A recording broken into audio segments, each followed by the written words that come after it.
दोस्तों, आज की इस वीडियो में हम आपको कुरान मजीद के करिश्मे का एक ऐसा सच्चा वाकया बताने वाले हैं कि जिसको सुनकर आप सभी दोस्तों का दिल खुश हो जाएगा और आप कमेंट बॉक्स में सुभान अल्लाह लिखने पर मजबूर हो जाएंगे।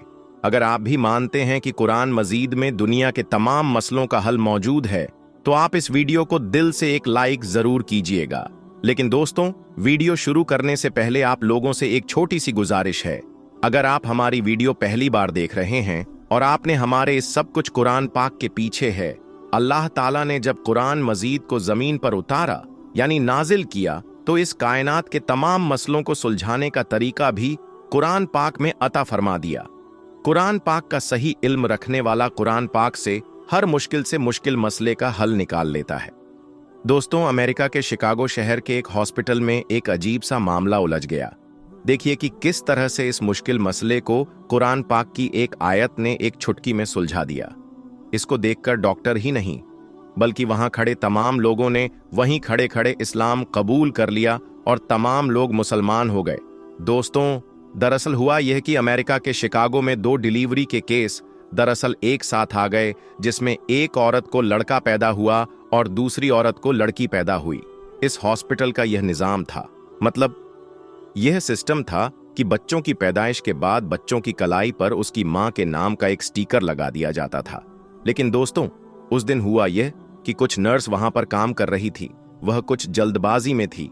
वह बच्चों की कलाई पर स्टिकर लगाना भूल जाती है, जिसकी वजह से वह दोनों बच्चे मिक्स हो जाते हैं। अब यह अंदाजा लगाना मुश्किल हो रहा था कि इनमें से बेटा किस औरत का है और बेटी किस औरत की है। इस मसले को देखकर हॉस्पिटल के तमाम डॉक्टर हैरान और परेशान हो गए और सोचने लगे कि इस मसले का हल कैसे सुलझाया जाए।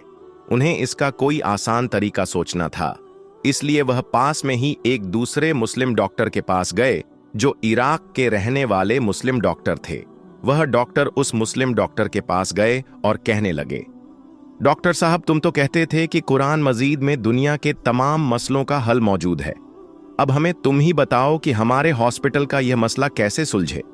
यह सुनकर इराक का वह डॉक्टर मुस्कुराने लगा और कहने लगा, बेशक कुरान मजीद में तमाम मसलों का हल मौजूद है और मैं आपको इस मसले का हल भी जरूर बताऊंगा, लेकिन इसके लिए मुझे थोड़ा सा वक्त चाहिए।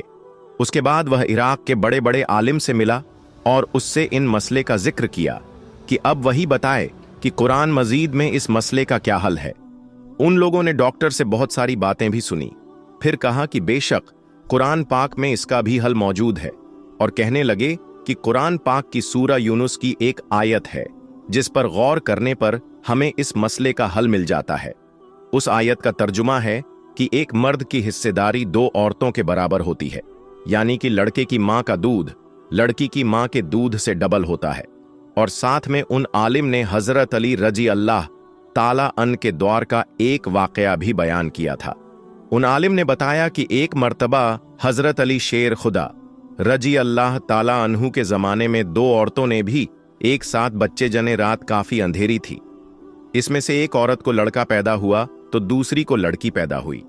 अंधेरा होने की वजह से उनको यह मालूम नहीं चल सका कि कौन सा बच्चा किस औरत का है, जिस वजह से उन दोनों में झगड़ा हो गया, यानी उन दोनों औरतों में झगड़ा होना शुरू हो गया। वह दोनों औरतें कहने लगीं कि बेटा उसका है। मसला बहुत ज्यादा उलझ गया था दोस्तों। आखिरकार दोनों औरतों को जनाबे अली रजी अल्लाह ताला अन्हो की बारगाह में पेश किया गया।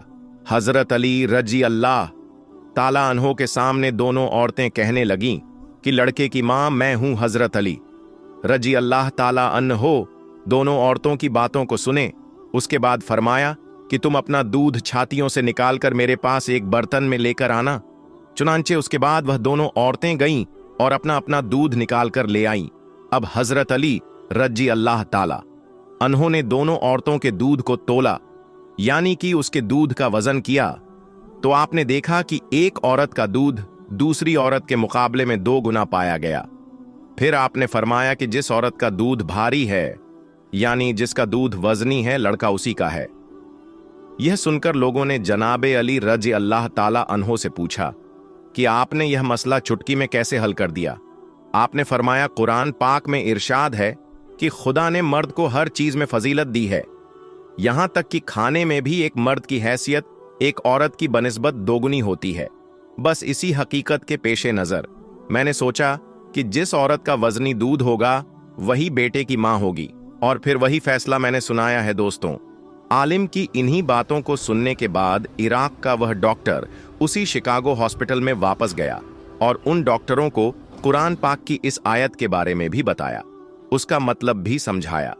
इराक के डॉक्टर ने कहा कि कुरान मजीद के हिसाब से औरतों के दूध का वजन किया जाए, यानी कि इसको तोला जाए। जिस औरत के दूध वजनी होगा बेटा उसी औरत का होगा। इसलिए उसके बाद उन दोनों औरतों के दूध का वजन किया गया तो देखा गया कि पहली औरत के मुकाबले दूसरी औरत का दूध का वजन 2 गुना है। इसमें विटामिन ग्लूकोज की मिकदार भी पहली औरत के मुकाबले 2 गुना पाई गई। तो दोस्तों अब यह साबित हो चुका था कि लड़के की मां कौन है और लड़की की मां कौन सी औरत है, यानी अब बेटा और बेटे की मां का फैसला हो चुका था। इराक के इस डॉक्टर ने अमेरिकन डॉक्टर को बताया कि कुरान पाक कहता है कि एक मर्द की हिस्सेदारी 2 औरतों के बराबर होती है, और यहां तक कि गीजा भी। दोस्तों यह देखकर शिकागो के हॉस्पिटल के डॉक्टरों को समझ में आ चुका कि साइंस और डॉक्टर कुरान पाक के पीछे हैं, यानी कुरान पाक ने दुनिया के हर मसले का हल बता दिया। अब दोस्तों वह डॉक्टर इस्लाम में दाखिल होने के उतावले होने लगे, मगर अभी भी उनके दिल में कुछ हसरत बच रही थी, जिसके लिए उस बच्चे और उनके बाप का डीएनए टेस्ट करवाना चाहते थे। दोस्तों उसके बाद उन डॉक्टरों ने उस लड़के और उसके बाप का सैंपल लेकर दोनों का डीएनए टेस्ट किया, तो उसकी जो रिपोर्ट आई वह देखकर उन डॉक्टरों के भी होश उड़ गए, क्योंकि बाप और बेटे का डीएनए सेम था, और जैसे कुरान पाक में इरशाद फरमाया गया वैसा ही हुआ। दोस्तों उम्मीद करते हैं कि आपको आज की हमारी ये वीडियो जरूर पसंद आई होगी। अगर आपको ये वीडियो पसंद आया हो तो इस वीडियो को दिल से लाइक करें और ज्यादा से ज्यादा लोगों तक इस वीडियो को शेयर करें, क्योंकि हदीस पाक में वाजहगा है कि दीन इस्लाम की बातों को दूसरों तक पहुंचाना सदका ए जारिया गीदे। आपका भी दिल खुश हो जाएगा।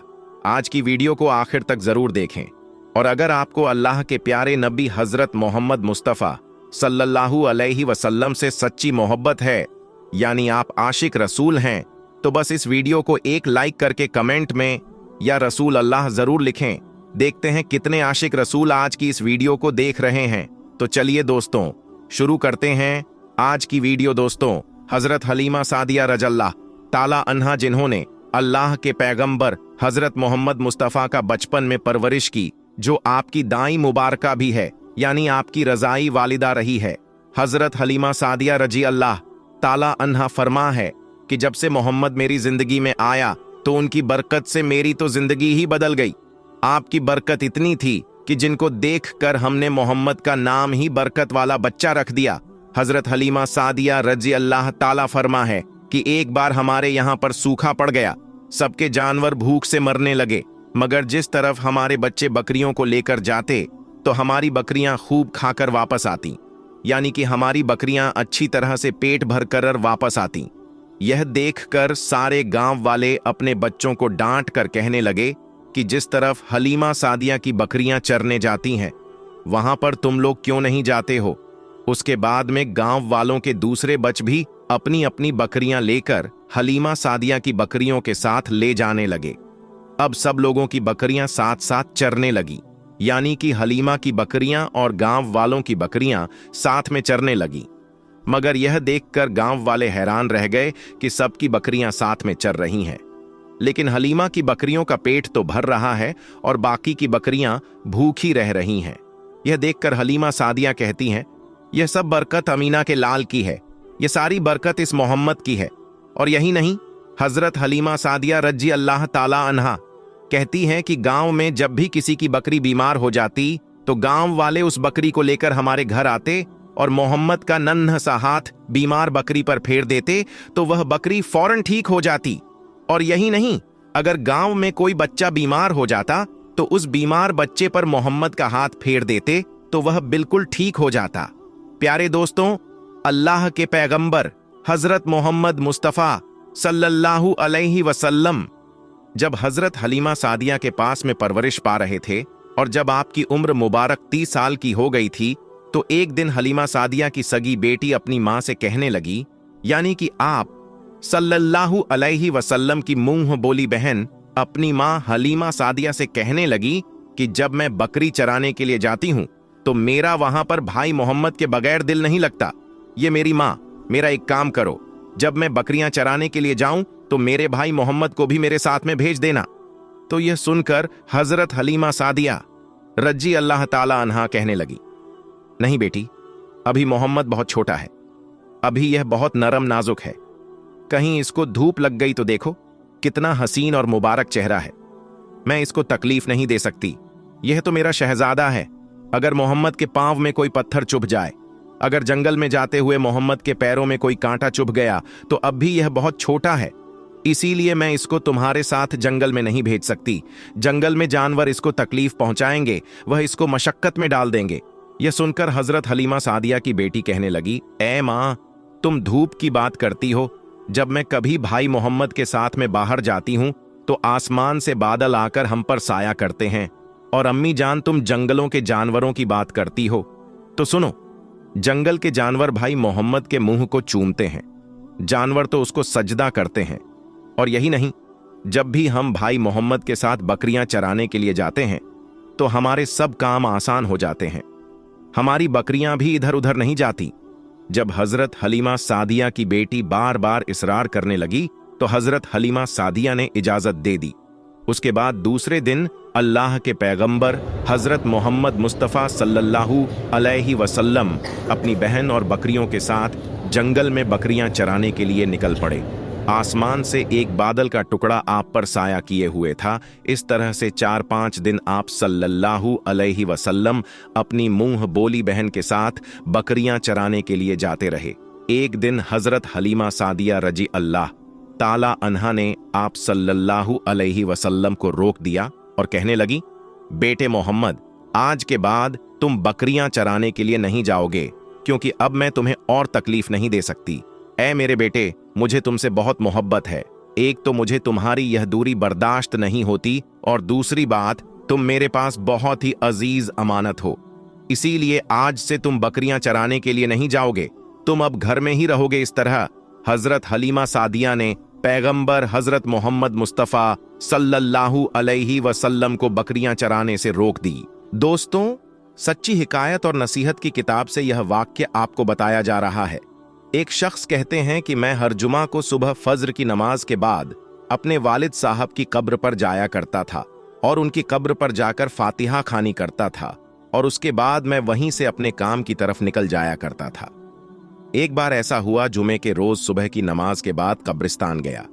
मैंने जैसे ही कब्रिस्तान में अपना पहला कदम रखा तो मैं बहुत हैरान और परेशान हो गया, क्योंकि उस दिन कब्रिस्तान में ऐसी खुशबू आ रही थी, ऐसी खुशबू मैंने आज तक कभी नहीं सुनी थी, और ना ही ऐसी महक मैंने उससे पहले महसूस की थी।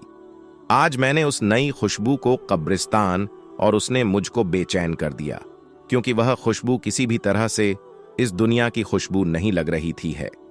उसके बाद मैं अपने वालिद साहब की कब्र में फातिहा खानी करने लगा। उसके बाद मैंने देखा कि मेरे वालिद साहब की कब्र के फासले पर एक नई कब्र बनी हुई है, उस पर ताज़ा फूल और रखी हुई है। उसे अंदाजा लगाना मुश्किल नहीं था कि यह कब्र 2 या 3 दिन पहले ही तैयार की गई है। उसके बाद जब मैंने वालिद साहब के कब्र से पास से फारिग हुआ तो मैं वापस जाने लगा। फिर मैंने सोचा कि क्यों ना इस नई कब्र पर भी दुआएं मगफिरत मांग लूं। यह सोचकर मैं उस नई कब्र की तरफ चल पड़ा और वहां जाकर बांध पीड़ित की दुआ मांगने लगा। दुआ के दौरान मैंने महसूस किया कि जो खुशबू मैंने कब्रिस्तान में दाखिल होते वक्त महसूस की थी, वह खुशबू इस खबर से आ रही थी। फिर मैंने उस कब्र की मिट्टी को मुट्ठी में भरा।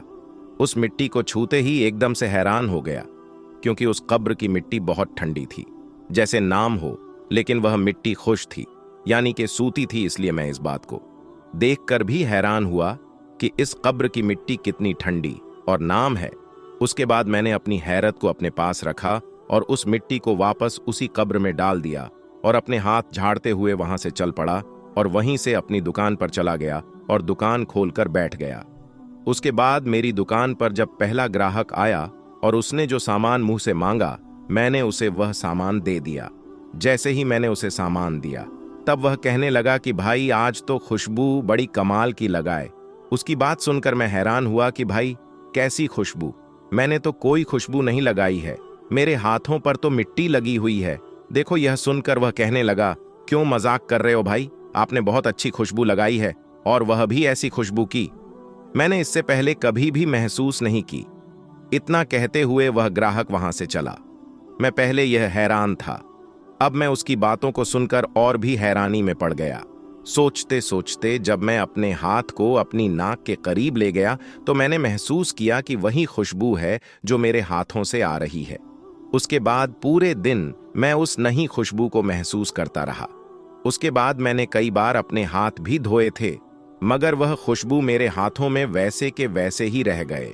उसके बाद अगले दिन यानी हफ्ते के बाद में ना चाहते हुए भी कब्रिस्तान की तरफ चल पड़ा और अपने वालिद साहब की कब्र पर तीरथ करने के बाद उसने कब्र की तरफ चला गया, यह सोचकर कि यह नई खबर किसकी होगी। आखिर कौन है उसका घर के अंदर जो इतना नेक है? आखिर उसने ऐसा कौन सा अमल किया होगा जो उसकी कब्र इतनी ठंडी और खुशबूदार है? उसने ऐसा कौन सा काम किया होगा जिसकी बदौलत उसको इतना बड़ा इनाम मिला होगा? यही बात सोच सोचकर मैं बहुत ज्यादा परेशान हो रहा।